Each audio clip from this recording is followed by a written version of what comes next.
अस्सलाम वालेकुम class, I am your teacher Rameeza Tehseen.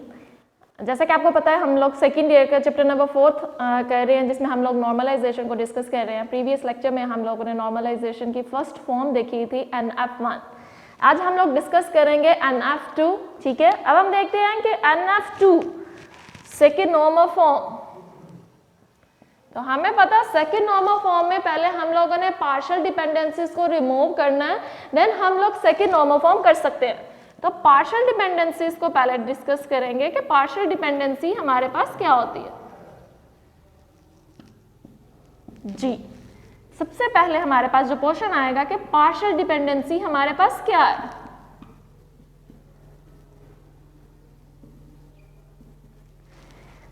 Partial dependency से पहले आप लोगों को कॉन्सेप्ट होना चाहिए।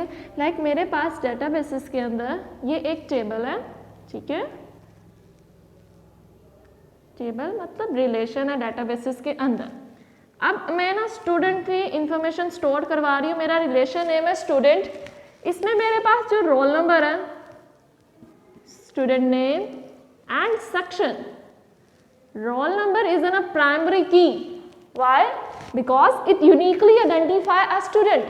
रोल नंबर किसी भी स्टूडेंट की यूनिकली आइडेंटिफाई करने वाली की है, जो उसको यूनिकली आइडेंटिफाई करती है। आप रोल नंबर के थ्रू किसी भी स्टूडेंट को यूनिकली आइडेंटिफाई कर सकते हो। क्यों? हर एक स्टूडेंट का अपना रोल नंबर होता है, किसी एक स्टूडेंट का रोल नंबर रिपीट नहीं करता। फॉर एग्जाम्पल भाई, मैंने आयशा को कॉल करना है, मैं आयशा को कॉल करूंगी, मेरे सामने 5 लड़कियां आ जाएंगी जो आयशा है, ठीक है। तो मुझे कैसे पता चलेगा मुझे कौन सी वाली आयशा चाहिए? और अगर रोल नंबर 2 पे भी आयशा है, 4 पे भी आयशा है, 5 पे भी आयशा है, मैं रोल नंबर 2 को कॉल करूंगी तो मेरे पास वही आयशा आएगी जो मुझे चाहिए, ठीक है। तो मतलब मेरा जो रोल नंबर है वो मेरे डाटा को यूनिकली आइडेंटिफाई कर रहा है। बेशक इधर आयशा जितनी मर्जी हो, ठीक है, लेकिन रोल नंबर उनको डिफरेंशिएट कर रहा है, उसको यूनिकली आइडेंटिफाई कर रहा है कि 2 वाली आयशा कोई और है, 4 वाली आयशा कोई और है, 5 वाली आयशा कोई और है, ठीक है। तो रोल नंबर मेरा क्या है? प्राइमरी की। और जो प्राइमरी की हो आपको पता है उसको टेबल के अंदर अंडरलाइन किया जाता है, जो आइडेंटिफाई कर रहा है कि ये टेबल के अंदर आपकी क्या है? प्राइमरी की। तो रिलेशन के अंदर एक तो आपकी मस्ट प्राइमरी की एग्जिस्ट करनी चाहिए कि आपके टेबल में प्राइमरी की मस्ट होनी चाहिए। अब ये तो पता चल गया भाई रोल नंबर मेरी प्राइमरी की। तो बाकी जो एट्रीब्यूट्स हैं, ठीक है, बाकी जो आपका नेम है, आपका सेक्शन है, इन एट्रीब्यूट्स को क्या कहा जाता है? रोल नंबर आपके पास है प्राइमरी की, ठीक है। और जो बाकी 2 एट्रीब्यूट्स हैं, ठीक है, उनको कहा जाता है नन की एट्रीब्यूट। डाटाबेसेस के अंदर जो आपके रिलेशन होते हैं, ठीक है, जो एट्रीब्यूट आपका प्राइमरी की है उसको तो मेंशन कर दिया भाई, अंडरलाइन किया हुआ है, हमें पता है ये मेरी क्या है? प्राइमरी की। तो जो बाकी मेरे दूसरे एट्रीब्यूट्स हैं जो मेरी प्राइमरी की नहीं है मेरे रिलेशन के अंदर, वो मेरे क्या कहलाते हैं? वो मेरे नन की एट्रीब्यूट कहलाते हैं मेरे टेबल के अंदर, रिलेशन के अंदर। तो अब ये तो मैंने आपको कॉन्सेप्ट देना था कि नन की एट्रीब्यूट हमारे पास कौन से वाले एट्रीब्यूट होते हैं। अब हम डिस्कस करेंगे कि पार्शियल डिपेंडेंसी। पार्शियल डिपेंडेंसी क्या होती है? Partial dependency state that non key attribute depend upon a part of primary key. वो पूरी प्राइमरी की पे डिपेंड नहीं करते, वो प्राइमरी की के एक पार्ट पे डिपेंड करते हैं। भाई पार्शियल डिपेंडेंसी क्या कहती है? Non key attribute depend upon part of primary की।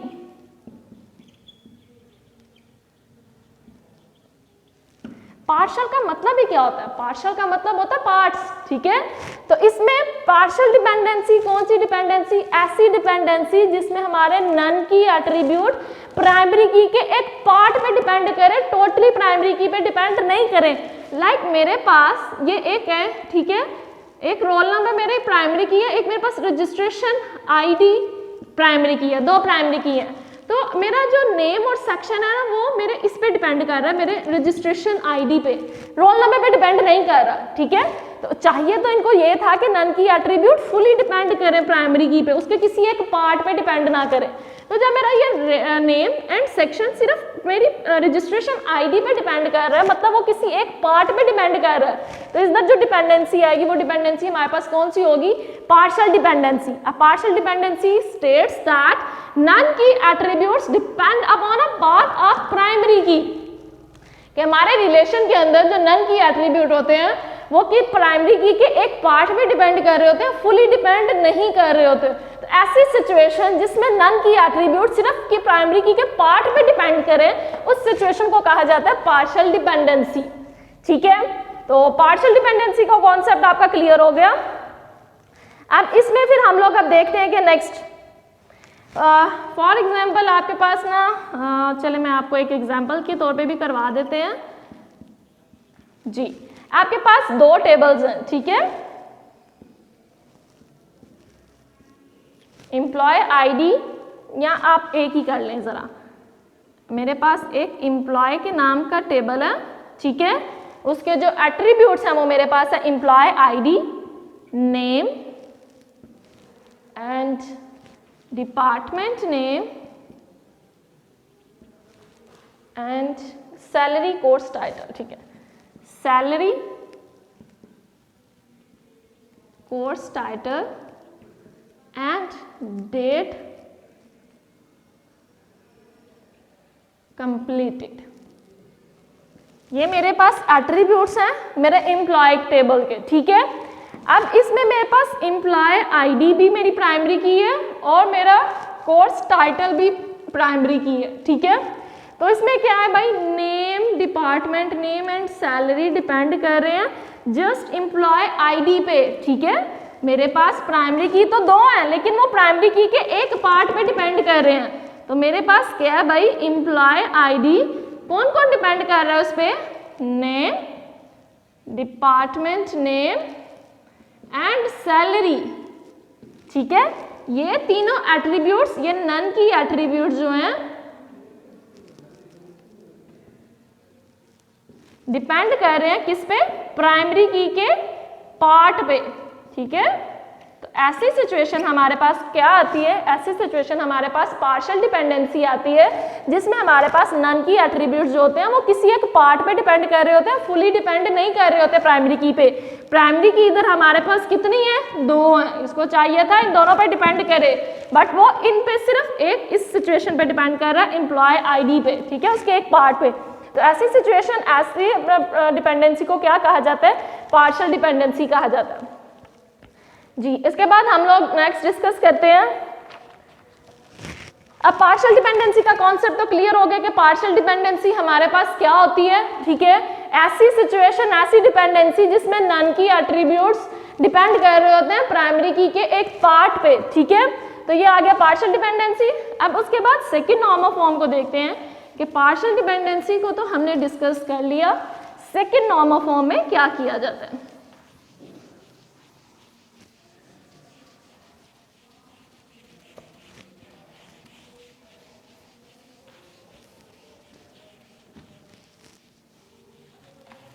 जी, second NF, second normal form क्या कहती है, सेकेंड नॉर्मल फॉर्म कहती है नन की एट्रीब्यूट्स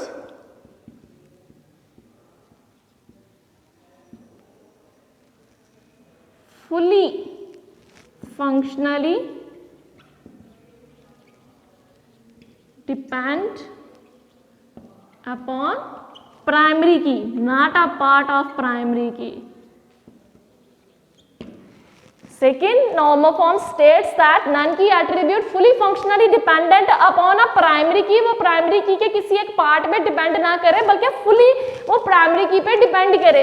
Like मैंने आपको पीछे एक example दी जिसमें क्या था आपके पास, employee का था कि employee में हमारे पास कौन कौन इस पे depend कर रहा था, employee ID था, name था और थर्ड वाली चाहिए हमारे पास, ठीक है, employee ID, department name and salary. ठीक है, ये तीनों नन की एट्रीब्यूट्स डिपेंड कर रहे थे मेरे एम्प्लॉय पे। तो हम लोग क्या करेंगे, इनका टेबल ही सेपरेट बना लेंगे। ठीक है, जब इनका टेबल सेपरेट बनाया जाएगा, लाइक मैंने इनको टेबल की फॉर्म में लिख दिया, अब इस टेबल के अंदर सिर्फ एक ही प्राइमरी की है, उसका कोई पार्ट नहीं है। तो अब ये सिचुएशन पूरी होती है कि non key attribute depend upon, fully functionally depend upon primary key, not a part of primary key. इस टेबल के अंदर सिर्फ एक ही प्राइमरी की होगी, वो फुली डिपेंड करेंगे उस प्राइमरी की पे, ना कि उसके किसी एक पार्ट पे। तो ऐसे सिचुएशन में हम लोगों ने टेबल सेपरेट कर लेना होता है, इस सिचुएशन को फुलफिल करना होता है कि हमारे जो नन की एट्रीब्यूट्स हों वो फुली डिपेंड करें मेरी प्राइमरी की पे, ना कि उसके किसी एक पार्ट पे। अब हम एग्जाम्पल से इसको सॉल्व करने की कोशिश करते हैं कि एग्जाम्पल से हम लोग करेंगे कि हमें फिर अच्छी से समझ आएगा। सेकेंड नॉर्मल फॉर्म भी हो गया। अब हम उसके एग्जाम्पल को डिस्कस करते हैं कि एग्जाम्पल में हमारे पास क्या है और हम उसको किस तरह सॉल्व करेंगे। जी, इसको भी रेस कर देते हैं, हमें स्पेस ज़्यादा चाहिए। हम लोग क्या कर रहे हैं, सेकेंड एनएफ कर रहे हैं। अब सेकेंड एनएफ में आपकी जो बुक पे एग्जाम्पल दी हुई है उस एग्जाम्पल को हम लोग डिस्कस करने लगे हैं। उस एग्जाम्पल के अकॉर्डिंग आपके पास जो टेबल है उसमें आपके पास पहले आ रहा है employee ID, department name, salary and course title, date completed. Ji,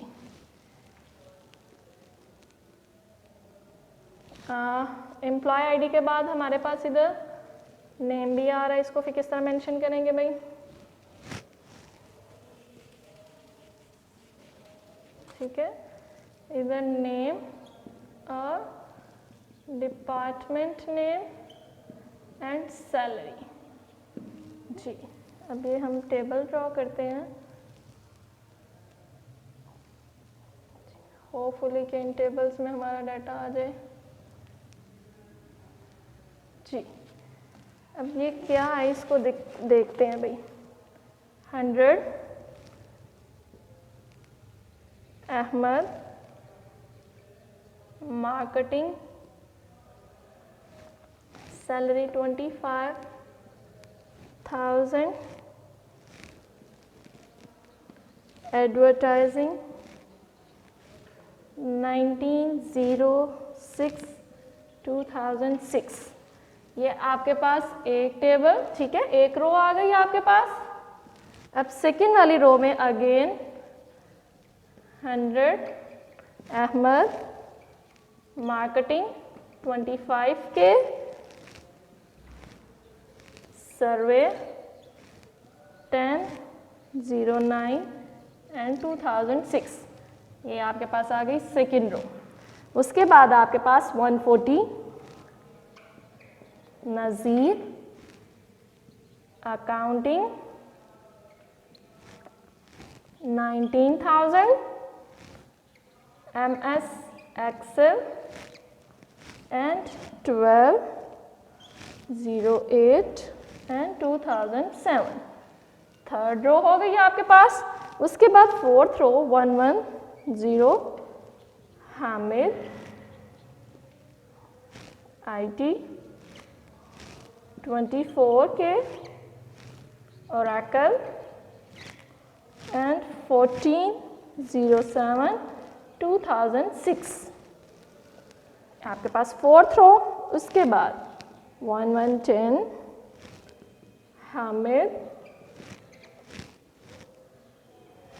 IT 24K, Java and 22/09 and 2006।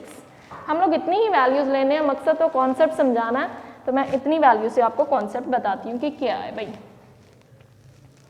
हम लोगों ने क्या करना है, इसकी सेकेंड एनएफ बनानी है। सेकेंड एनएफ की कंडीशन क्या थी कि हमारे पास जो रिलेशन है वो ऑलरेडी फर्स्ट नॉर्मल फॉर्म में हो। तो आपके पास जो टेबल आ रहा है आप लोग इसको देख सकते हैं कि ये ऑलरेडी फर्स्ट नॉर्मल फॉर्म में है। हर एक सेल की एक एटॉमिक वैल्यू, एक सिंगल वैल्यू जो आइडेंटिफाई कर रही है कि मेरा ये table already first normal form में है। ठीक है, तो ऐसा पॉसिबल नहीं है कि मैंने उसकी फर्स्ट नॉर्मल फॉर्म बनाई ना, मैं उसकी सेकंड बनाने लग जाऊं। ये टेबल फर्स्ट नॉर्मल फॉर्म में है। First normal form state that every cell has an atomic single value. तो हर एक सेल के अंदर एक एटॉमिक वैल्यू, एक सिंगल वैल्यू जो आइडेंटिफाई कर रही है कि मेरा table already first normal form में है। तो ये मेरे पास इसकी फर्स्ट नॉर्मल फॉर्म। अब मैंने इसकी सेकंड नॉर्मल फॉर्म बनानी है। अब सेकंड नॉर्मल फॉर्म में देखें जरा, आपके पास course title and employ ID, ये दोनों आपकी प्राइमरी की है। ठीक है, तो अब इसमें देखते हैं कि भाई क्या क्या चीज डिपेंड कर रही है। 100 पे नेम देखें क्या है, अहमद पे डिपार्टमेंट नेम मार्केटिंग, सैलरी 25,000, ठीक है। उसके बाद देखें 100 पे अहमद वैल्यू सेम, फिर marketing value same, 25K value same, advertisement and survey value different, 1906-2006, 1009-2006, मतलब ये भी वैल्यू डिफरेंट, ये भी वैल्यू। तो इससे हमें पता चल रहा है जो मेरा नेम है, डिपार्टमेंट नेम है और सैलरी है वो डिपेंड कर रही है मेरे किस पे, एम्प्लॉय आईडी पे, ठीक है। एम्प्लॉय आईडी की देखें जिधर वैल्यू सेम है, इन तीनों की भी वैल्यूज सेम आ रही है। ये तो चलो एक प्रूफ था, उसका सेकंड प्रूफ भी चेक कर लेते हैं। 140 तो हाई सिंगल एंटिटी है ना। उसके बाद 110 देखें, 110 पे हामिद आईटी 24K, अगेन 110 पे हामिद आईटी 24K, ये वैल्यूज डिफरेंट, मतलब ये मैच नहीं करी। तो ये अप्रूव हो गया है कि जो इसका नेम है, डिपार्टमेंट नेम और सैलरी है वो डिपेंड कर रहे हैं, किस पे डिपेंड कर रहे हैं, मेरे एम्प्लॉय आईडी पे डिपेंड कर रहे हैं। मतलब ये तीन नन की एट्रीब्यूट, ये तीनों नन की एट्रीब्यूट प्राइमरी की के एक पार्ट पे डिपेंड कर रहे हैं। तो पार्शियल डिपेंडेंसी तो यही थी इस टेबल के अंदर, मतलब पार्शियल डिपेंडेंसी है। पार्शियल डिपेंडेंसी में क्या है भाई, इसमें देखें जरा, एक है आपके पास एम्प्लॉय आईडी, ये एक आपकी प्राइमरी की, कौन कौन से नन की एट्रीब्यूट इस पे डिपेंड कर रहे हैं, उसका name, department name and salary, name, department name and salary, ठीक है, ये इस पे डिपेंड कर रहे हैं। तो मैं क्या करूंगी, इनका टेबल एक सेपरेट बना लूंगी। तो अब इस टेबल के अंदर सिर्फ एक ही प्राइमरी की होगी, मतलब उसके पार्ट वाला कॉन्सेप्ट तो खत्म हो गया। तो ये तीनों none key attributes fully depend करेंगे प्राइमरी की पे, ठीक है, ना कि उसके एक पार्ट पे। बाकी पीछे हमारे पास क्या रह जाता है, course title and date completed, ठीक है। तो आपके पास date completed non key attribute है, ठीक है, वो मेरे पास रह गया भाई डेट कंप्लीटेड। तो इनके साथ क्या आ जाएंगी, मेरे पास टेबल के अंदर जितनी भी प्राइमरी कीज होंगी वो एज इट इज आ जाएंगी।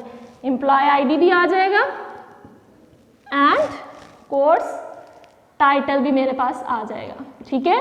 तो इन तीनों का एक सेपरेट टेबल बनेगा जिसमें नन की एट्रीब्यूट मेरे पास होगा, डेट कंप्लीटेड और एम्प्लॉय आईडी और कोर्स टाइटल मेरी प्राइमरी की बन जाएंगी। इनका मैं एक सेपरेट टेबल बना लूंगी, ठीक है। अब इस सेकंड टेबल में मैंने एम्प्लॉय आईडी को अगेन क्यों लिखा, ताकि मैं इन दोनों टेबल्स में रिलेशनशिप क्रिएट कर सकूं।